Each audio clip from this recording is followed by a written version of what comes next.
Can you hear me now? Yeah. So, for those of you who don't know me, I'm Wanda Norris, Youth Minister. And I agreed to speak today about stewardship. Now, when I agreed to do this, I had a lot of thoughts in my mind about what I wanted to talk about. However, I decided to make my reference around one of the parishioners who came to me a couple weeks ago speaking about, and I believe it was an event here about a symposium on Are We a Dying Church? She said to me, Wanda, in her English, you know, I wish you would have came yesterday to this symposium. It was very interesting. And she was kind of distraught. I was like, what's wrong? And she said, you know, there's a lot of talk about whether or not we are a dying church. And you take a look around, you know, we're getting older. And I said, yeah, it's kind of life, right? But I kind of understood what she meant in terms of her distraughtfulness, in terms of servicing the youth and mentoring and leading the youth. When I was young, we went to Sunday school. My mother made sure that we had money to put in Sunday school.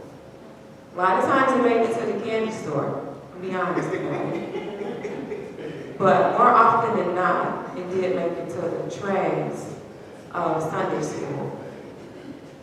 So, as I was thinking about the whole thing about us being a dying church, I said, in an attempt to comfort her, you know, we have to teach our youth. That's our responsibility. We have to work with them, we have to nurture them, and moreover, we have to lead by example. So, in terms of stewardship, I like this guy I listen to, Stanley. Any of you guys listen to him, Charles Stanley? So, Charles was talking about today, he was talking about how the young man who had everything. He had money, cars, clothes, jewelry, Jaguars. But he knew he was missing something. And he came to Jesus and he said, good master, what can I do to inherit the kingdom? And Jesus said to him something he didn't want to hear. He said, you need to sell everything you have and give to the poor. And this young man was very excited about how he can inherit the kingdom. He became distraught. But he did not want to part with his riches. And that is why Jesus said it's easier for a camel to go through the eye of a needle than for a rich man to inherit the kingdom. So in other words, you know, I've been youth minister for about 10 years now. I've been fortunate to be mentoring 10 young girls who pretty much have grown up with me. I have two of them are young adult women, and one of them I just inherited, my challenge, but yet I stand fast about it. And I still have a group of girls that I'm mentoring freely and showing them the way as I know it. I've been fortunate to be able to travel the country abroad in the name of youth ministry.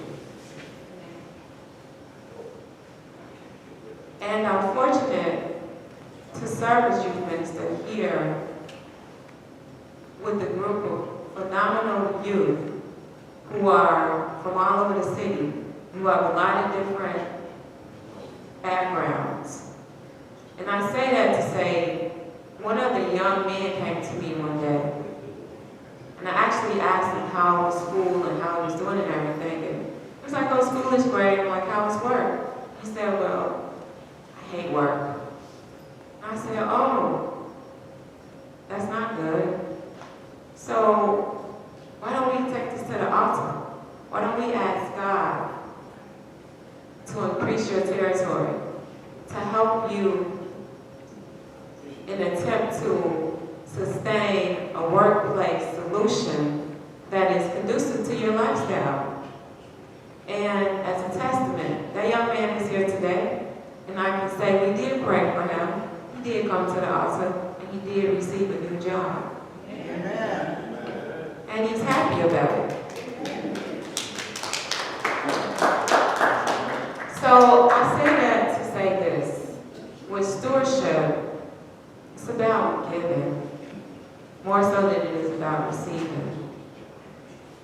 And I was telling another person that sometimes when we assume these positions as youth ministers or deacons or priests or choir masters,